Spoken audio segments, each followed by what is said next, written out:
Let's talk about the earnings of big boy Reliance, and this time in Q1 of FY25 seems like a weak set coming in for the company, and especially a disappointment onto the profit figure. But other than that, the consolidated margin on the front face is in line to what ET Now poll was suggesting. If we talk about the profit figure, then this time the company has clocked in a consolidated profit of 15,138 crores versus our estimate of 16,341 crores. And if we talk about the consolidated margins, that has come in around 16.7%, and that is in line to what we were expecting. A bit of a disappointment coming in onto the revenue front as well, not much, but other than that, it's the retail segment EBITDA as well as numbers that has indeed disappointed on the front face. If we talk about some of the other segmental divisions, then definitely it was expected that because of the weaker margins, the OTC business will get impacted on the sequential basis as well. If you see the EBITDA of OTC division, that has actually declined 22%. The oil and gas division, a 7% decline on a sequential basis is what the company has registered, and even the retail segment has saw a bit of a decline of 3% sequentially. Definitely the Jio numbers were out, and the numbers were actually in line to what we were expecting at ET Now, though we are definitely looking out for the ARPU number. But other than that, on the front face of it, since on the Friday session as well, Reliance was the key drag in Nifty 50, down about 2%. And after the earnings, let's see that what the stock reaction could be. But indeed, on the back of the less numbers in terms of the profit figure versus the expectation, we could definitely see an impact there. But if we talk about some of the margins as well, then segmental EBITDA margin front, then indeed onto their retail division, there is a decline of 10 basis points. Other than that, their OTC division has seen a significant decline in their margins. EBITDA margin down from 11.8% in Q4 of FY24. That's down to 8.33% in Q1 of FY25. But with this, let's understand more on the numbers, that what was the key factor that actually impacted the profit figure of the company. And to highlight all of that, we are being joined by Soumit Sarkar. So Soumit, on the front face of it, seems like a weak set and a disappointing on the profit figure at least. Well, yes, if you see, it's a miss of 2 odd % when it comes to the revenue and the EBITDA front. Net profit number, obviously, it's slightly below than what the street was expecting, and this could be also because of the fact that the company's other income is down around 12 odd % on a sequential basis.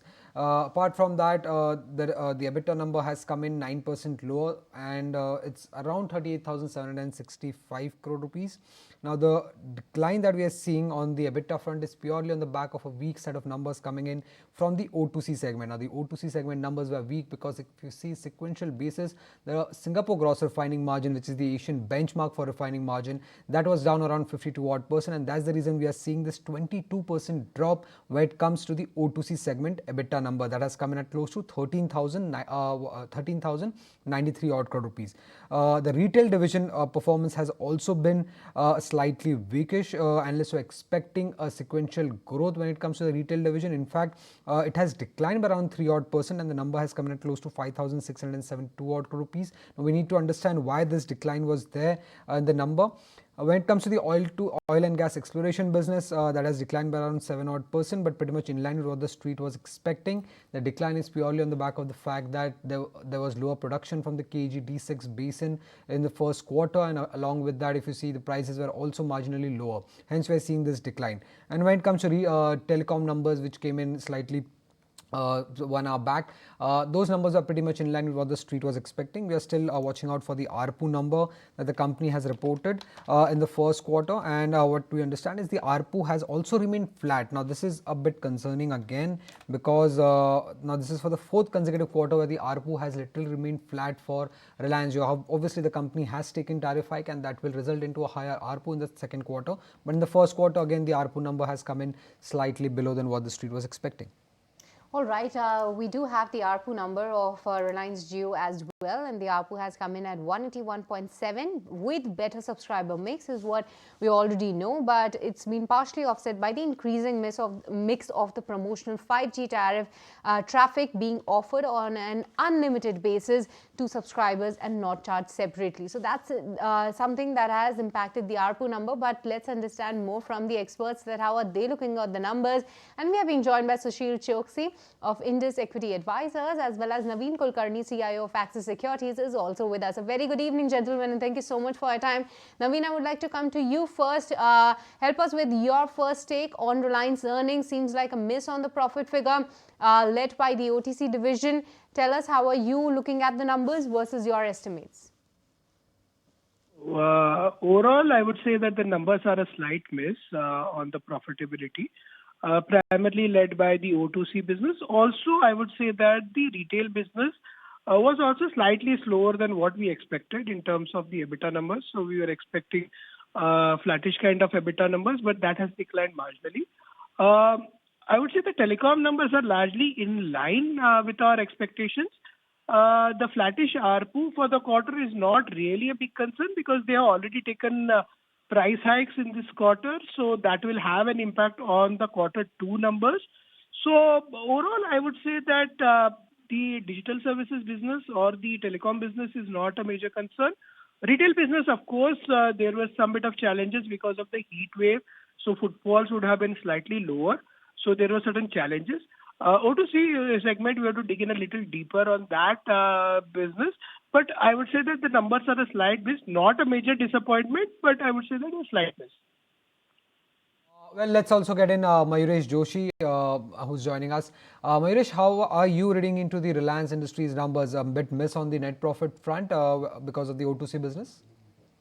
Yeah, I would agree. O2C has been a slight miss, but we need to also understand that the overall environment where Reliance is operating in the O2C business has not picked up substantially. There is still hope that in the next few quarters, there will be some respite that comes through this line of business, which can provide comfort to the overall consolidated numbers.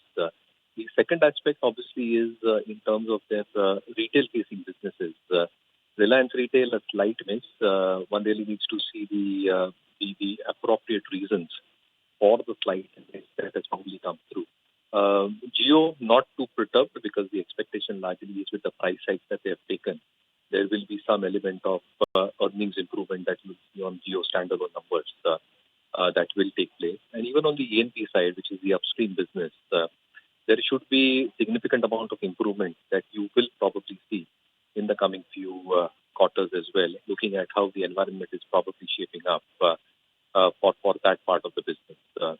When it comes to the new energy verticals, really need to understand the commentary, but what we've understood so far in the past few quarters has been that they are doing this capex in a very calibrated manner, not to leverage the balance sheet excessively. Therefore, the consolidated numbers might be a slight miss, but nothing too perturbing for the markets per se. But the market should take these numbers as well. All right. Thank you so much, Mayuresh, for helping with your take on the Reliance earnings. But with this, would like to have your take on Sushil as well on the Reliance earnings. So Mayuresh is hoping that there could be some respite in the upcoming quarters. But do you believe that the street will start looking to the numbers that way? Because this time there has been a disappointment because of the OTC business.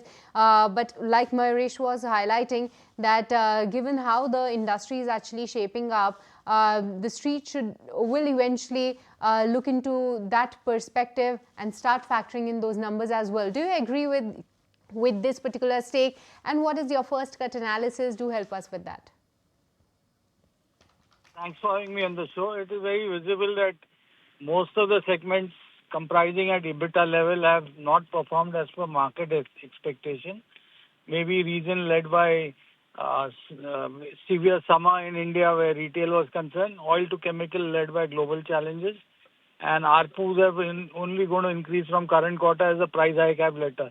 So if you look at a consolidated EBITDA of 45,000 crores in the previous quarter of March, this quarter is done at 40,922 crores.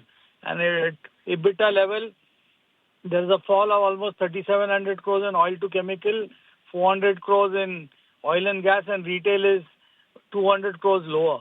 So overall seems that Reliance had challenging quarter, needs to do much better for the year. But I suppose we need to look beyond because of a conglomerate now, opportunities which will fall because of retail listing or a Jio listing, whether the AGM spells out or if there is any commentary in the Mukesh Ambani statement which will come out with the result. Also need to look at annual report which should be out within this month to give a guidance how it shape up. Definitely it's disappointing and market would correct where the stock is concerned because it has run up a bit also. And looks like that I think future direction with new division is something which we'll have to look at. The current businesses are stable, but market might fall because of expectation would have been higher than what the street was estimating it. Naveen, what would be that key commentary that you would be watching out for from Reliance call that is there at 8 p.m. today? Would it be on the new energy business? Would it be on the telecom behavior, consumer behavior post they have taken a tariff hike, or how they are expecting the retail segment to perform? Yeah, so if I were to look at the overall businesses, so see, as far as the Jio business is concerned, or rather the telecom business is concerned, I don't see a huge challenge there because it's a business which grows very, very consistently. Subscriber additions have come in line with expectations. ARPU is probably a tad lower. It is, we were expecting it to grow by around half a percentage point. It's flattish on a QOQ basis, but that will increase. The focus will be, of course, on long-term strategy because at this point in time, one quarter doesn't make a huge difference for a conglomerate business like Reliance. We know that the challenges were there in some of the segments. We would like to understand them better, especially retail segment, because that's one of the largest value creators for the company and also one of the largest segments in terms of the SOTP valuation. So we would like to understand what has happened in the retail business and how that business is going to shape up going ahead because there is a QOQ decline in EBITDA. Also, the O2C business, which we saw that there are some challenges with regards to, and that has been the biggest drag in the quarter.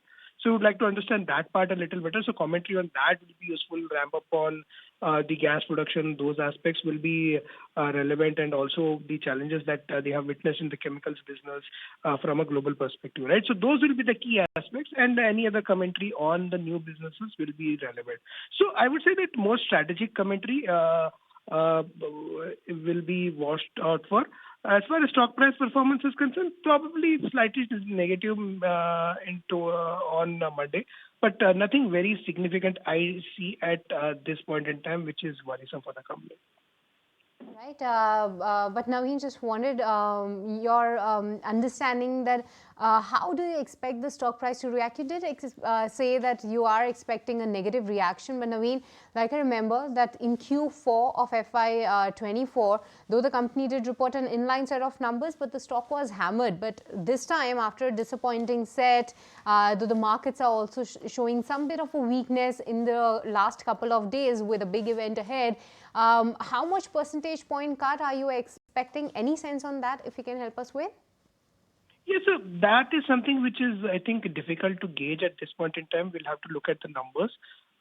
Probably, if there is an earnings cut for the year, I don't see overall earnings cut of probably a couple of percentage points, and maybe the stock could react similarly, is what my base case will be at this point in time.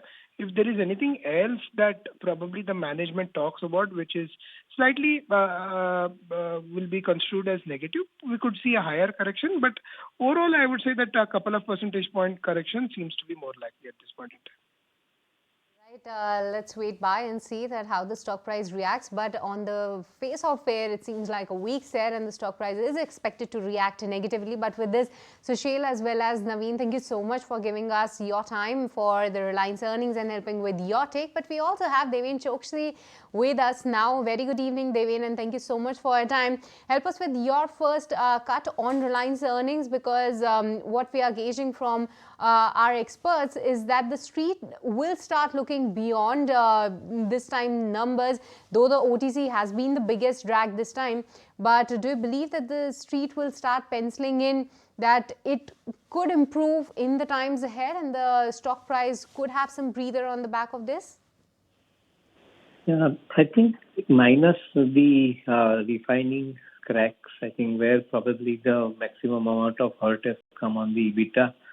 I guess I think the numbers are steady set of numbers. And generally in the commodity-driven business and overall cracks have been down, refining cracks have been down. This is bound to happen that you are likely to see on a larger base, I think likely to see some dent in the EBITDA.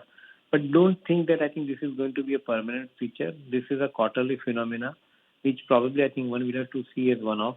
And by the end of the year, I think you should be seeing a relatively steady to better numbers, I think even in O2C segment. The silver lining and the better part out here is the consumer-facing business, both the retail as well as the Jio platform. Both these businesses have been basically showing relatively steady performance. In fact, in Jio platform, we are likely to see higher amount of growth because I think the full impact of the price hike or tariff hike in the ARPU is expected to happen somewhere in the subsequent quarters of the current financial year. I wouldn't be surprised by the end of the financial year on annualized basis. I think we would probably expect around 15 to 20% kind of a growth in the ARPU going forward. So certainly I think this is going to be the game changer, and that could be possibly signaling the possibility of Jio platform becoming a listed entity going forward, because I think larger part of the investment also in this particular business is over, and I don't think that I think the company is required to put in additional capital at this point of time. Plus 60,000 crore EBITDA base, I think is probably expected to grow on a yearly basis at around 20% rate of growth. So we are talking about 70 to 75,000 crore EBITDA come somewhere in 25-26 an annualized basis. So this is where all the possibilities are. So my take is that Jio platform and retail, both of them appear to be demerged entities going forward. As far as I think Reliance and the shareholder is concerned. So stock price should remain relatively steady going forward as well. That is what I would like to do. Thank you so much for helping with your take on the earnings, as well as also highlighting some of the triggers that you will be keeping an eye out on the times ahead. So it's the retail and the consumer facing business that should probably demerge in the times ahead, that could give us some legs to Reliance going forward. But with this, we'll let you go, and thank you so much for taking the time out and joining us in this evening. If you like this video, then like, share and subscribe to ET Now.